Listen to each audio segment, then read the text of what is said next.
practical spirituality, positive messages. This is Unity Online Radio, the voice of an awakening world. Welcome to the Yoga Hour, offering insights and practices for spiritually consciously living today. Here's your host, Yogacharya Ellen Grace O'Brian.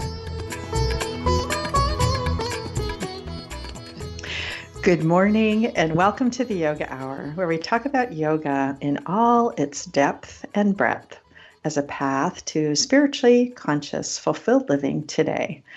I am the co-host of the show, Dr. Laurel Trujillo, and today our topic is true wealth. How can we discover the basic spiritual law of wealth and how our ability to thrive is connected to our spiritual awakening? We're going to be talking about how we can understand prosperity as a spiritual goal, not for its own sake, but for the sake of the soul. And I'm so delighted today to be here again with Yoga Hour founder and host, Yogacharya Ellen Grace O'Brian. Yogacharya O'Brian is an internationally acclaimed spiritual teacher, author, poet, and the founder and spiritual director of the Center for Spiritual Enlightenment, the organization that actually funds this program. CSE, or Center for Spiritual Enlightenment, is a Kriya Yoga meditation center with headquarters in San Jose, California. Yogacharya teaches nationally and internationally and has received several community service awards, including the 2015 Mahatma Gandhi Award for the promotion of religious pluralism. In particular, I'm excited about the release of her new book, The Jewel of Abundance, Finding Prosperity Through the Ancient Wisdom of Yoga, which will be released on November 27 in just 2 weeks. The book is now available for pre-order on Amazon.com, or you can pre-order it via her website, ellengraceobrian.com, and O'Brian is Brian.com, starting right now. You can find out more about her writings at that website, or you can find out about her teaching schedule at the CSE website, csecenter.org. Welcome, Yogacharya O'Brian, or Umaji. I'm really delighted I can be with you today here on the Yoga Hour. Thank you so much, Dr. Trujillo, and my warm welcome and gratitude to all the Yoga Hour subscribers and listeners. So it's a joy to be here today. Before we begin our dialogue about true wealth, let's start with a moment of practicing what we are about to discuss, a moment of meditation, a yoga moment.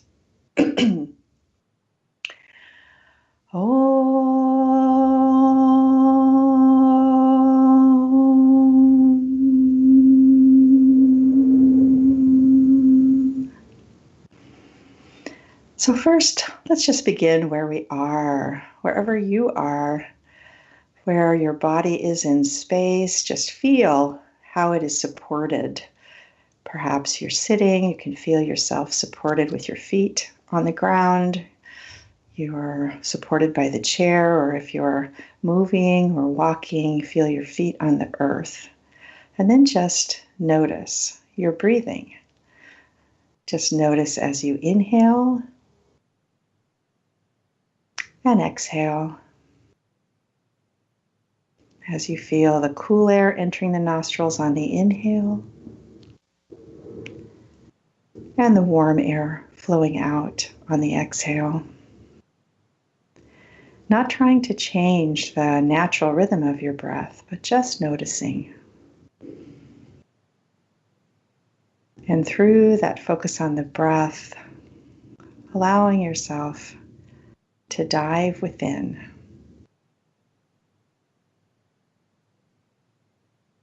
With each inhale, imagining you're diving within, down into the heart. And with each exhale, relax. And as we do this, as we bring our attention within, we become aware of our essence, of our essential spiritual nature. And feel it, radiating its qualities of peace, joy, and love. Feeling it within us, between us, and all around us.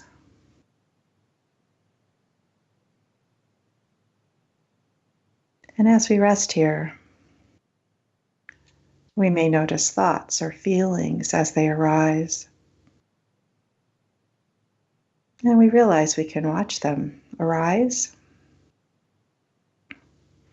Perhaps they linger for a moment, but we can watch them then as they pass away,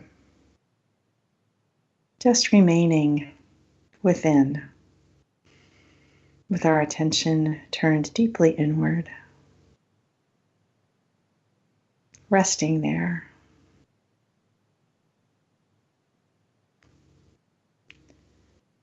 We become aware of our essential nature beyond words or thoughts, beyond external phenomenon, beyond change. And feel the peace that emanates from this essence of our being, and allow it to pervade the mental field, the emotional nature, and the physical body. And as we bring this yoga moment to a close, we realize that that peace is, as Yogananda described it, a portable peace, and we can carry it with us into our day and share it with all we meet.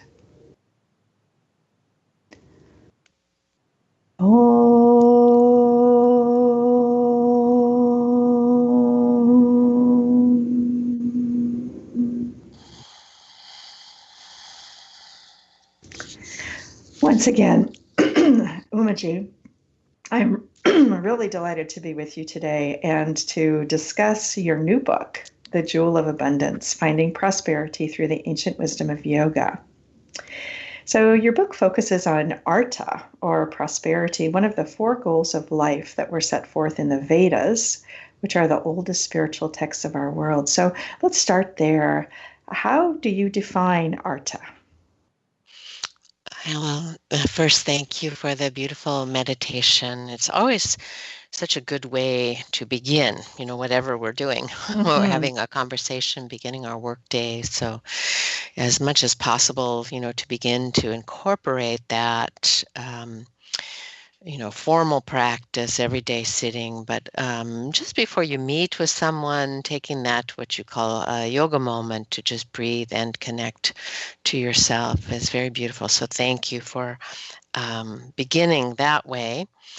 Because that's one of the ways, of course, that we connect to the wealth of the spirit, the unbounded, infinite, divine possibility that is within us and is us. So in terms of defining artha, as you mentioned, artha is one of the 4 universal goals for a spiritually conscious, purposeful life. So we have dharma, which is the goal to live a life of meaning and higher purpose, to live a life in harmony with universal law and spiritual law. And then next to that, we find artha, which means wealth, or resources or means. Artha can also mean a goal. So artha is like energy of wealth that allows you to fulfill your purpose. So artha can be thought of in many ways, as health, as resources, as wealth of resources or opportunity. It can be material things. So it is means, wealth as means. And then there is kama, which is to enjoy life and experience pleasure, and moksha, to keep in mind always that the true goal, the spiritual goal, is to be free from all forms of bondage or addiction, and to experience liberation of our consciousness in this lifetime, freedom in the spirit, which doesn't mean leaving the world. It means being fully awake, engaged, able to be in the world and make a contribution without being in bondage in any way, to be free, to be liberated, to be enlightened. Mm. No, I love the formulation of the four goals because it's so balanced. And I really appreciate this focus on Arta that we have now. And of course, we had a series on Dharma last year. So in addition to being an author, you're also a poet, as regular Yoga Hour listeners are aware. And I really appreciate the poetic turn in your writing in this book as well. I love this quote where you describe the natural impulse of spirit to support our unfolding. This is the quote: "That energy is unlimited. It pervades all of nature, relentlessly encouraging all of life to realize its full potential. Thrive, it implores. It whispers in our dreams and stirs our imagination with its evolutionary call. Prosper. Live your full life. Do what you came here to do. Follow the impulse to prosper and become all that you truly are in your fullness." So, how is it that the world supports us to reach our fullest potential? According to the teachings of yoga, there's only one ultimate reality, which is the source, and it's the substance of all that is. So life itself contains what I name in the book as the prosperity imperative. So even at a very fundamental level, if you just look around, you can observe this impulse. You can observe it in nature. You know, that energy, the life force, we call it prana, which is coursing through the veins of every living thing. You know, your apple tree in your garden is a sapling, and it has this energy to grow into a tree, to flower, and to bear fruit, which is fulfilling its potential. And so as human beings, we have that same prana coursing through our veins and this higher imperative of life to fulfill our potential. And so for us, that potential is to wake up spiritually, to know the truth of our unlimited divine nature, and then to be able to express it in our unique way. So our call to prosper is really life's call to prosper through us. So that is one of the keys to prosperous living. You know, it's not that we're little individuals here, with a goal to thrive and prosper for our own sake. It's actually life itself. It's the larger true life that is this energy that is coursing through our veins, that is calling us in our dreams, that is bringing us inspiration to fulfill the potential that is within us. That's lovely. So, in addition to looking at it as at a personal level, the book really expands it and looks at it as at a global level. So why is it important for us to understand prosperity or arta, particularly at this time in our world? Well, we live in an awakening world. And sometimes when we look around us, we can scratch our heads and say, this doesn't look like a very awake world right now. There's a lot of suffering in our world. But you can also look and see signs of awakening, to a new global connection.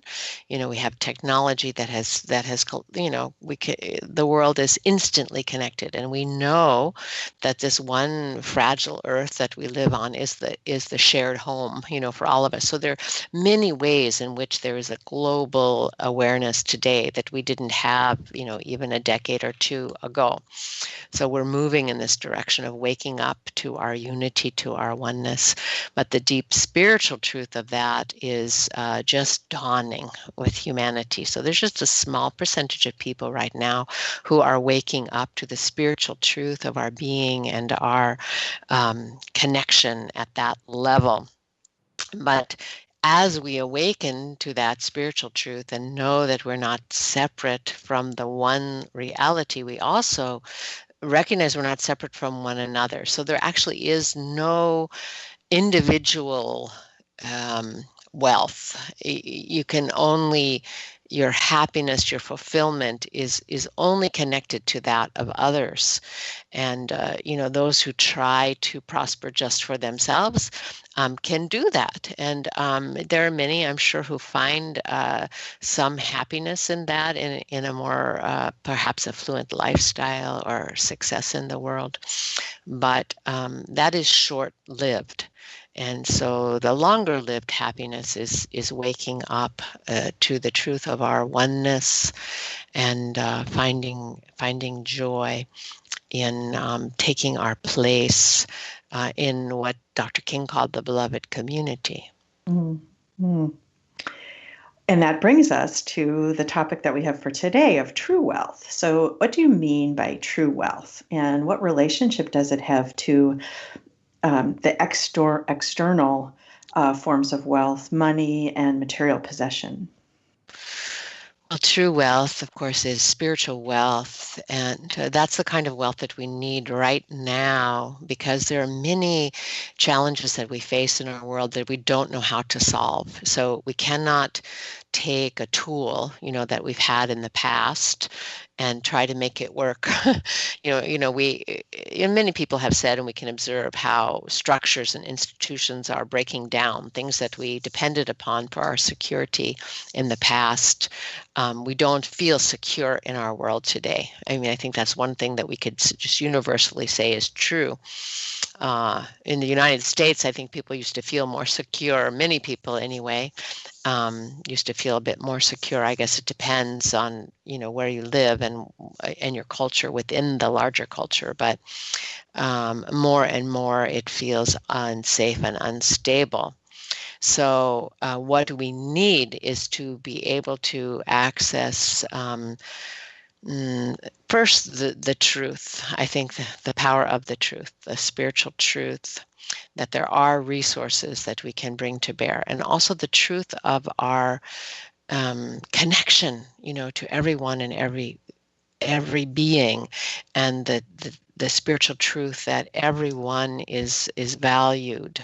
So right now, we need to understand this wealth, that we can bring it to bear to meet the challenges of our earth right now, of our world right now, because we need new resources to be able to do that.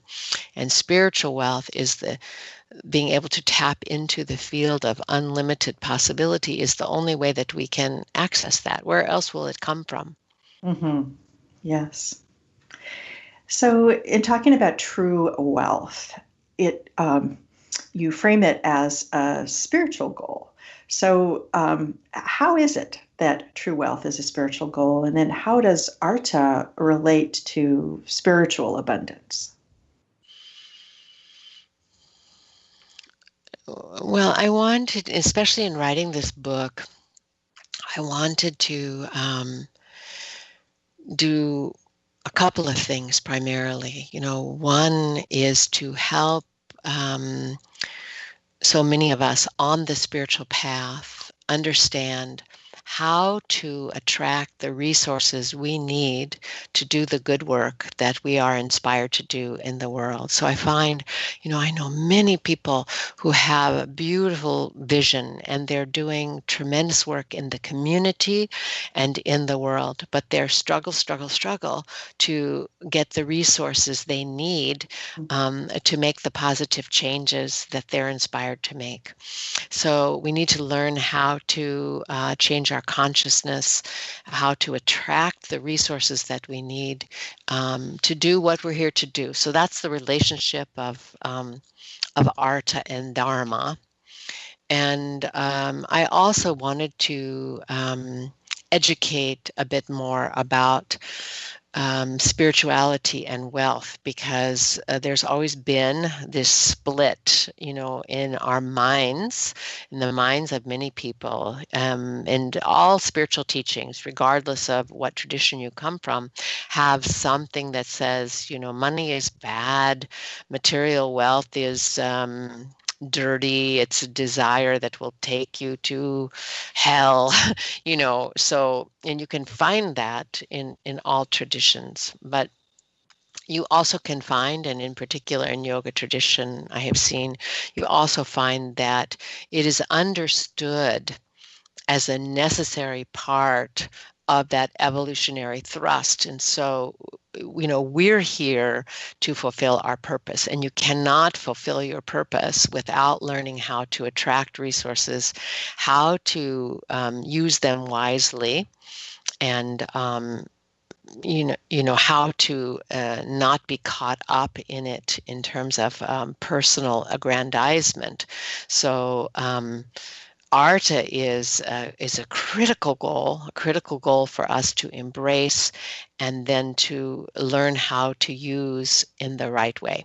And then the third thing I will say about it is that this goal of prospering has us, if we really want to prosper, it has us step out of our comfort zone. I find the best way to prosper is to sign up to do something useful in the world that will benefit, that will contribute to the well-being of others. And for that, you need to work in harmony with the universe, with divine reality. And so that requires us to open ourselves, to the infinite possibilities before us. We have to learn how to do that. So it's a spiritual goal. It teaches us how to expand our potential. Mm-hmm. Mm-hmm. So defining wealth more narrowly as just money or material possessions certainly doesn't lead us to spiritual fulfillment. As Jesus said, what does it profit us to gain the entire world if we lose our soul? Of course, in the yoga teachings, we know that we can't really lose our soul, but we certainly can forget who we really are. So how does approaching wealth from the perspective that we've been talking about, the perspective of true wealth, how does that help us to keep connected to our true nature and to remember who we really are? I would just continue with what I just mentioned. It's a slippery slope. Wealth can be a slippery slope, because if you have ego in charge, then it just becomes about personal aggrandizement. Even if you say you have the goal to do something useful for others, then you just have to be vigilant, because the temptation is there to become bigger yourself, right? To become, to have more things, or to have fame. It could be more subtle kinds of wealth, right? So there's always a necessity to pay attention to who we really are and what we're really about. So the yoga teachings are very helpful in that regard. They tell us, we have to have a discipline, a daily discipline, daily practice of setting the right priorities, remembering who we are and what it is we're in service of life, and seeing through the traps, of attachment to results, attachment to possessions, understanding the real nature of happiness, which also, of course, I address in the book, like what really makes us happy, what really brings us fulfillment. And wealth can be we cannot deny that having resources, material resources, can make life easier. And so, to say, oh, it's not important is not true. There are many people in our country and in the world that additional material resources would make a huge difference for them. But there is a point in our life where having more and more and more does not contribute to more happiness or more ease. And so understanding wealth, understanding spiritual abundance is the way to deal with that double-edged sword. Yes, and to prevent it from, as you said, just feeding our ego with our, preferences for things to be a certain way, etc. So, and with that, we've come to the break.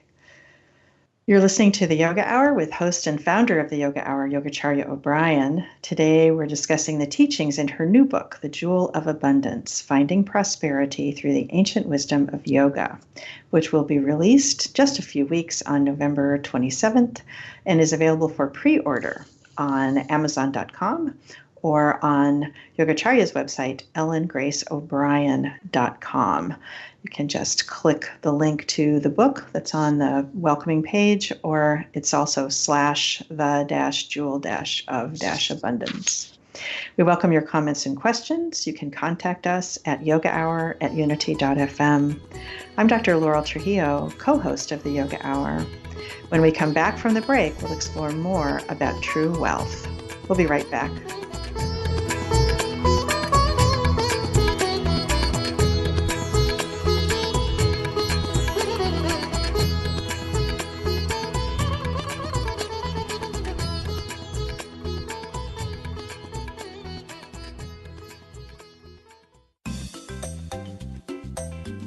You're listening to Unity Online Radio,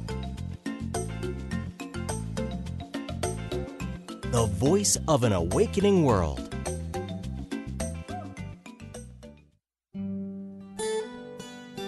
If you've been inspired by the programming on Unity Online Radio, we hope you will give your support so others may be inspired too. This online radio network depends on the support of listeners like you to continue operating and expand its outreach. Go to unityonlineradio.org and click on Donate today. Here's a Unity teachable moment with Reverend Ogun Holder speaking at Unity on the River in Amesbury, Massachusetts on living an abundant life. Examine your life. Whatever you may think is missing or lacking or you wish you had, realize that you are bearing false witness against your true self, and speak words of abundance to it.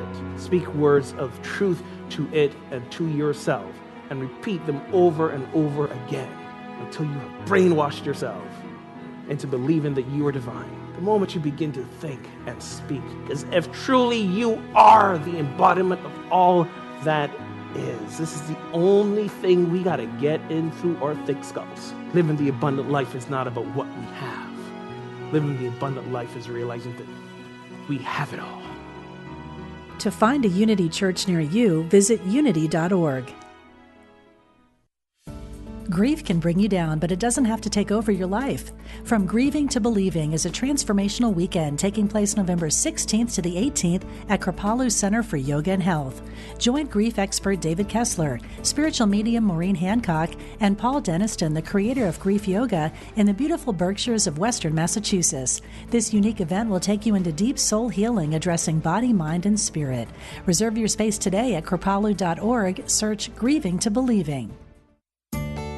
If you're looking to deepen your spiritual journey, Unity Magazine is your go-to source for information and inspiration. It's been beautifully redesigned and packed with interesting articles and compelling interviews from today's spiritual thought leaders. You'll find science, spirituality, and healing with a look at Eastern philosophies, meditation, as well as completely new ways to interpret the Bible. Plus, reviews on the latest spiritual books and music. Get a free trial issue at unitymagazine.org. If you're looking for cutting-edge health information, make sure you join Dr. Evelyn Higgins every Monday at 11 a.m. Central here on Unity Online Radio. On the Dr. Evelyn Higgins Show, you will look at your health from all angles: the physical, spiritual, emotional, and intellectual. Dr. Higgins is an internationally recognized expert on health and wellness with over 29 years in clinical practice. Join the show with your questions and comments. The doctor is in. Tune in every Monday on Unity Online Radio. Call now with your question or comment. 816-251-3555. That's 816-251-3555. You're listening to the Yoga Hour, Living the Eternal Way with your host, Yogacharya Ellen Grace O'Brian. Welcome back to the Yoga Hour. I'm Dr. Laurel Trujillo, co-host of the show, and I feel very fortunate today to be here with Yogacharya Ellen Grace O'Brian and to be discussing her new book, The Jewel of Abundance, Finding Prosperity Through the Ancient Wisdom of Yoga. Of course, Yogacharya has many other books, including an award-winning book of poetry that she published last year called The Moon Reminded Me. And you can pre-order The Jewel of Abundance either on the Amazon.com website or on ellengraceobrian.com.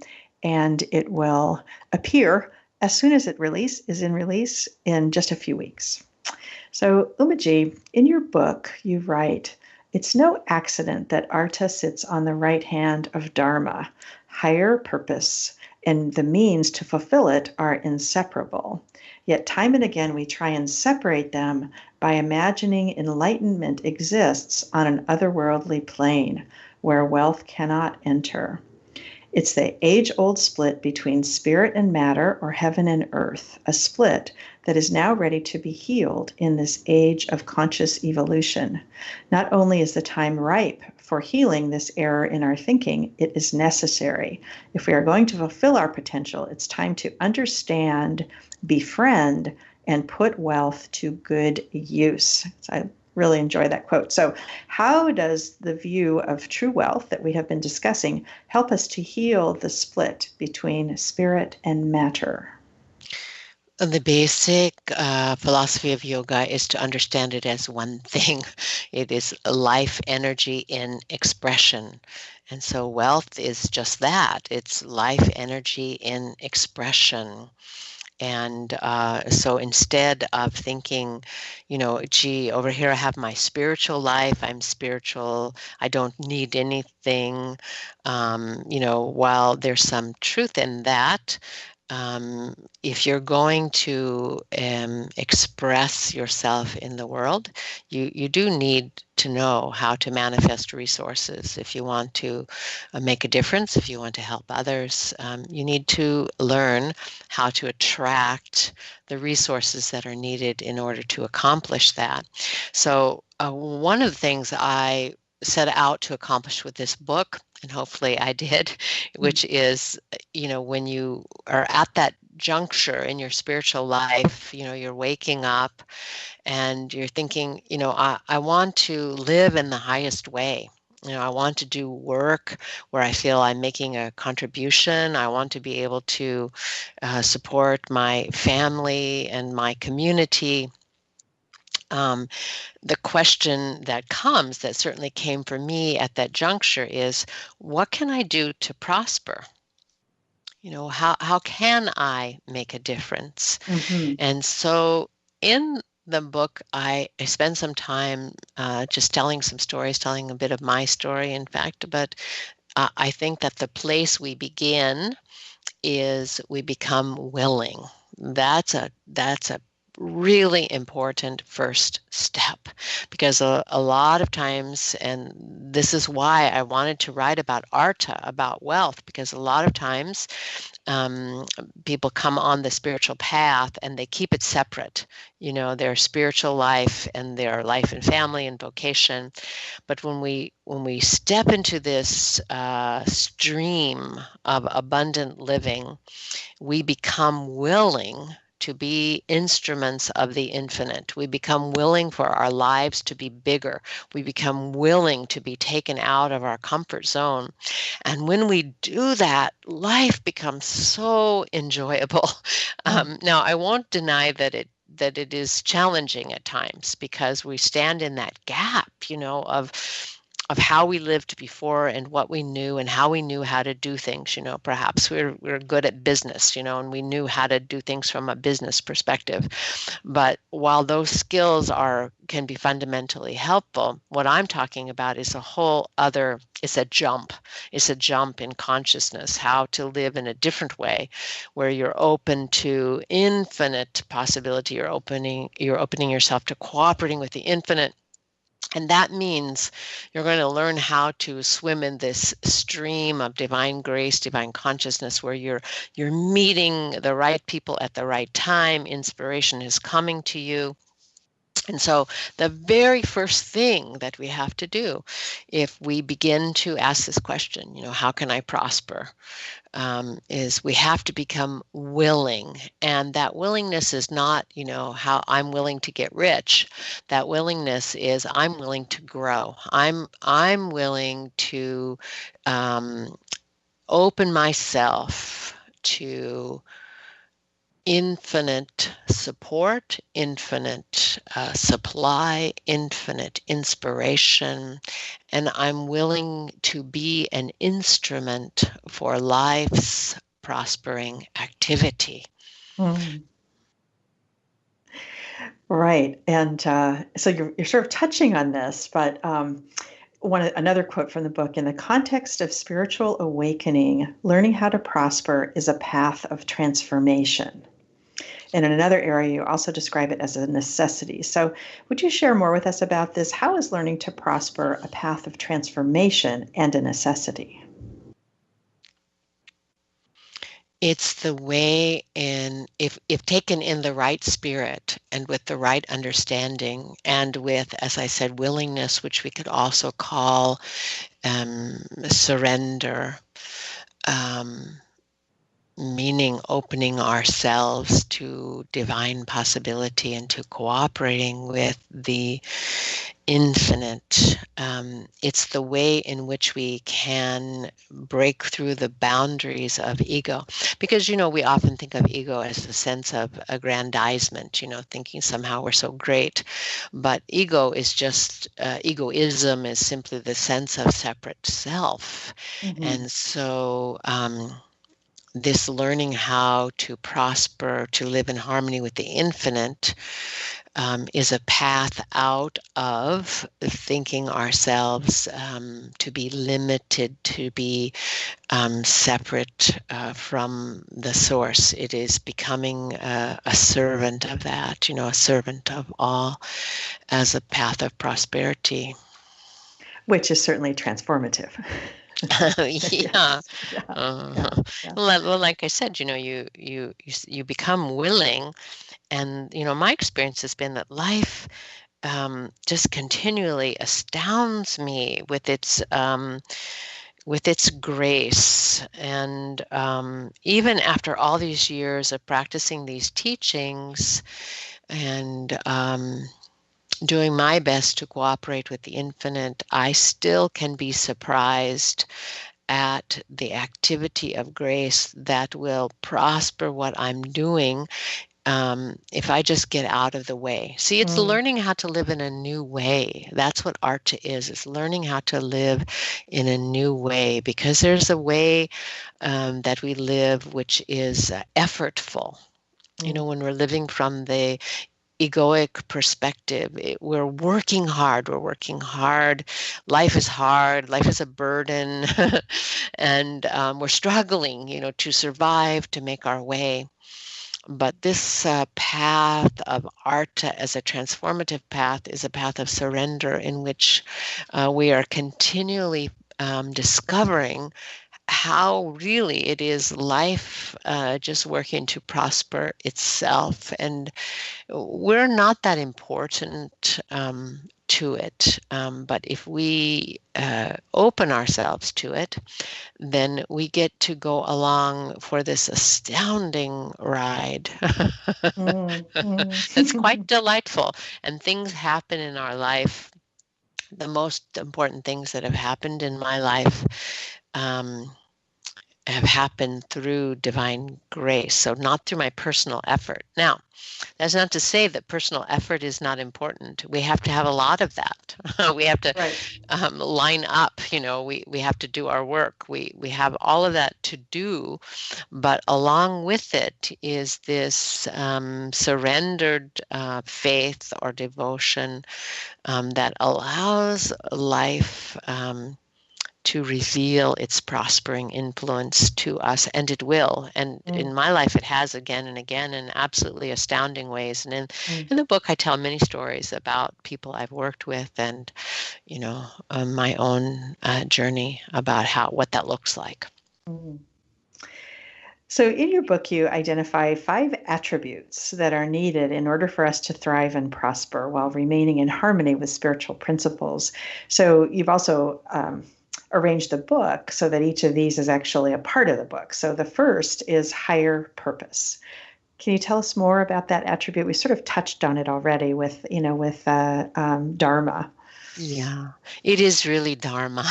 It is recognizing wealth in its proper perspective, in its proper role in relationship to living with higher purpose. So that is what really allows us to pursue true wealth and not just material wealth. And so, true wealth is about having harmonious relationships, living with higher meaning.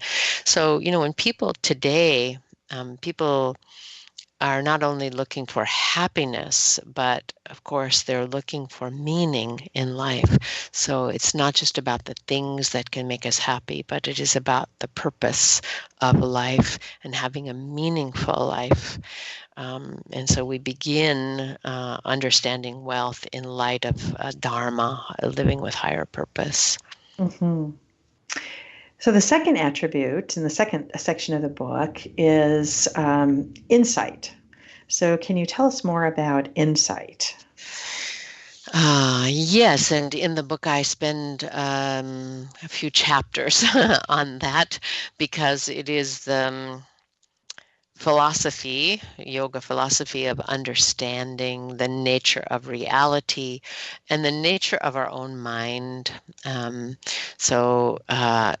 As I mentioned in the beginning of our conversation today, understanding, for example, that there's one reality, that this life is lifing, like the ocean waves, life is continually moving to prosper itself, and we are a part of that. And so, as my guru, Roy Eugene Davis, has said, there's an enlivening energy that is prospering the universe, and we can learn how to cooperate with it. So insight is understanding, what is this nature of reality and how am I a part of it? If we want to be able to cooperate with it, we need to understand more about what it is and how we connect with it, how we learn to cooperate with it. So it's the philosophical backdrop of the nature of reality, the nature of our mind, how our mind is connected to universal mind. For example, we think of our mind as existing right inside our little brain, right? This is a separate little cubicle, but we are really in an office, that has those fake little cubicles that if you step back and look, they're all open. So mind, we have individual mind, but our mind is connected to cosmic mind and to nature and to all other minds. And so our mind is an instrument that connects us to nature, to other people, to the divine.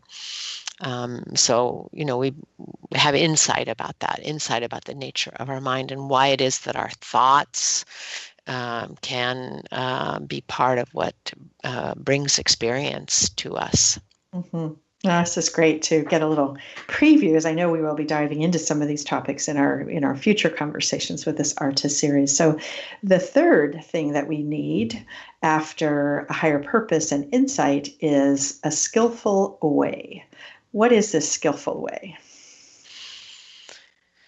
We need, I think, the practices we can use. So we come to understand the purpose, we understand the philosophy behind it, but then, how do we do it? What is a step-by-step way? What are some tools that I can use? If we understand how important the mind is, for example, to our spiritual awakening and to our ability to live a prosperous life, and then, meditation becomes a foundational tool for being skillful, right? So we need to learn how to quiet the mind. We need to learn that, we are not the mind, but we use the mind. And so how to use the mind constructively is part of that whole segment in the book. How to meditate, how to set up a meditation practice, how you can use mantra to help clear the mind and also to set intention to prosper. And then, how to affirm and use the mind in a positive way.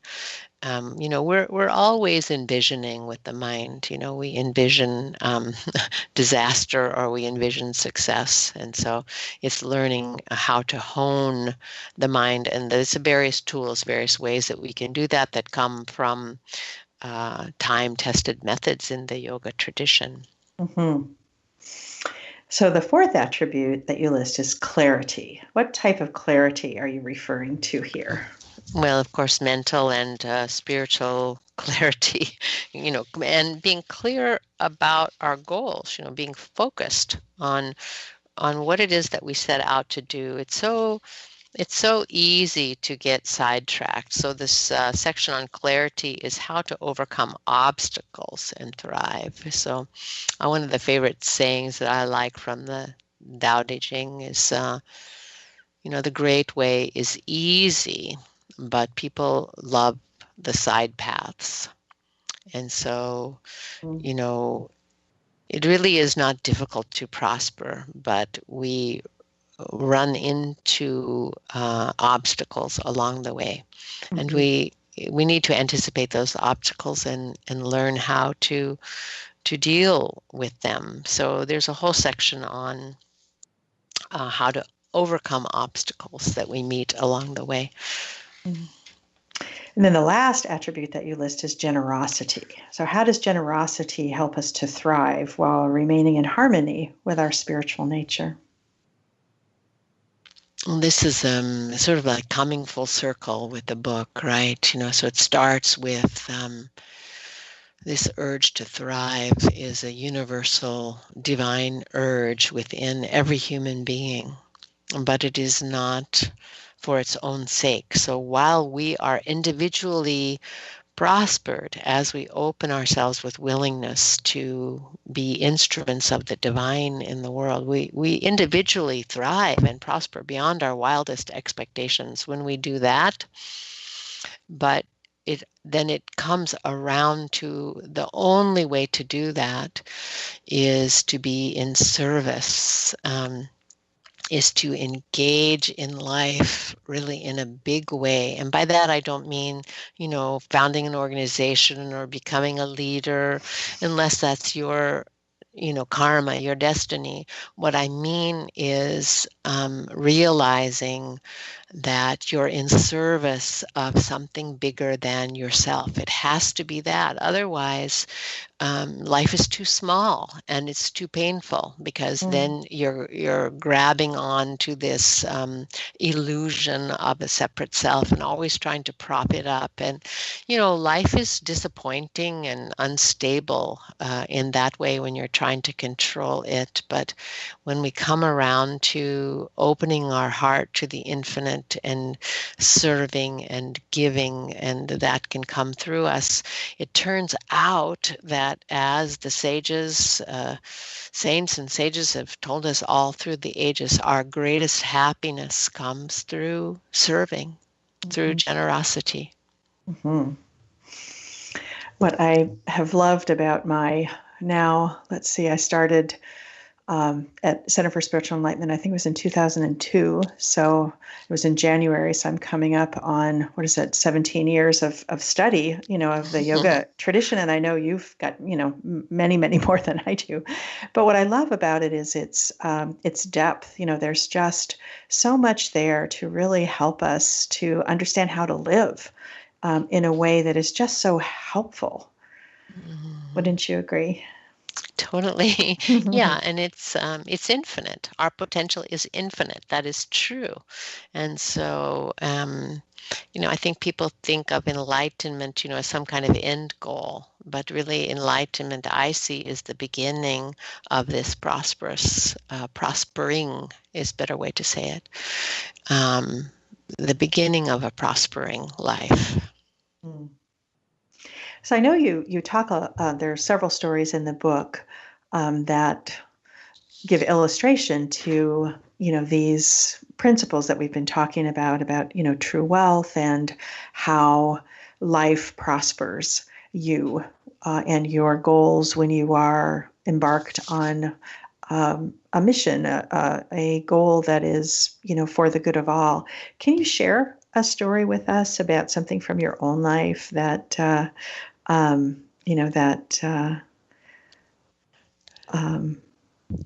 yeah. I think probably what I would like to share at this juncture, there are many stories in the book, but it'll take me a long time to tell a story. Yes. So what I was thinking is about, I'd like to just share about, as we were talking about the culmination of generosity, like coming to that. So can I just read a little section from Sure. That would be the book? Yeah, that'd be lovely. There's a section called Becoming the Jewel of Abundance. Like a bubbling spring that continually overflows, our life through our awakened consciousness becomes generative, a source of refreshing abundance for others. Having become utterly transparent to the source, we ourselves become a shining jewel of abundance. The small, grasping self has been transformed from a needy little tyrant into a surrendered servant in service of the soul. Now that we are no longer constrained by self-serving motives, non-stealing, the spiritual principle underlying prosperity is fulfilled.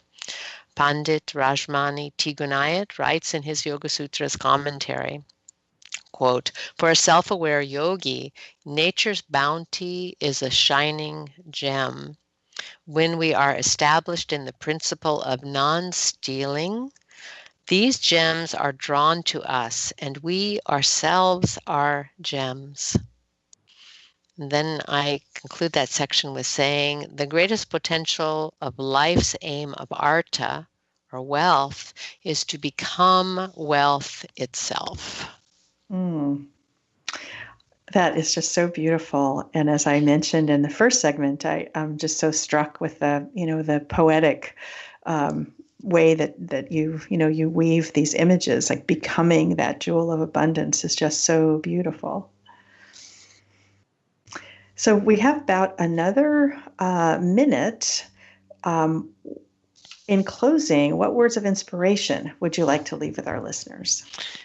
I'd like to go back to the question that I had, first question as I approached this path of artha, this path of becoming wealth itself. And that first question that I had was, how do I prosper? How do I succeed? How can I make a difference? And that first step is indeed willingness. So we just say, okay, God, okay, life, I'm ready, I'm willing, let me serve. Oh, it's just so beautiful. And with that, You've been listening to the Yoga Hour. It's been my pleasure to share this time with you. I'm Dr. Laurel Trujillo, co-host of the show, and we've been discussing true wealth with Yogacharya Ellen Grace O'Brian, founder, director, and host of the Yoga Hour. Yogacharya is an internationally acclaimed spiritual teacher, author, poet, and the founder and spiritual director of the Center for Spiritual Enlightenment. And once again, the book we've been discussing today, Yogacharya's new book, is called The Jewel of Abundance, Finding Prosperity Through the Ancient Wisdom of Yoga, and is now available for pre-order on Amazon.com and on the website ellengraceobrian.com. You can find out more about Yogacharya's teaching schedule at the CSE website, csecenter.org. And again, there are many other books that Yogacharya has written that are also available on the ellengraceobrian.com website. I look forward to being with Yogacharya O'Brian again to continue our series on Artha on November 29th. And you can join us as we discuss our wealth of spiritual resources and how we can thrive even through times of adversity.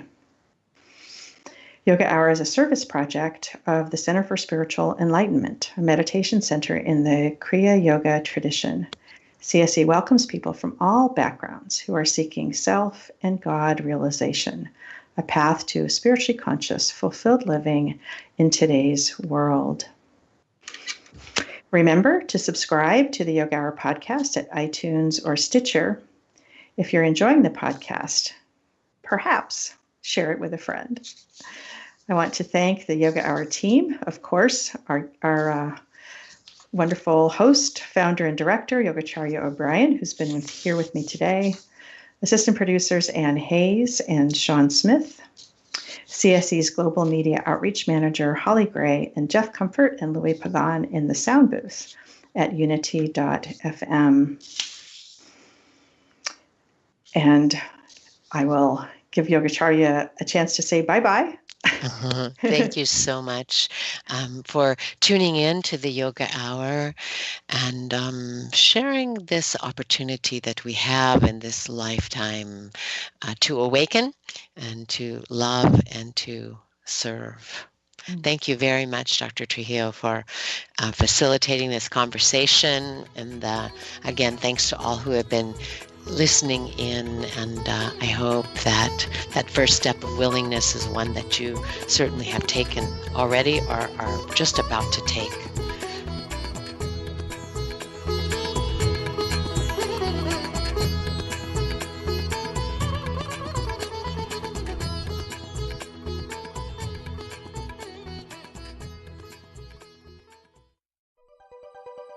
Thanks for listening. This is Unity Online Radio, the voice of an awakening world.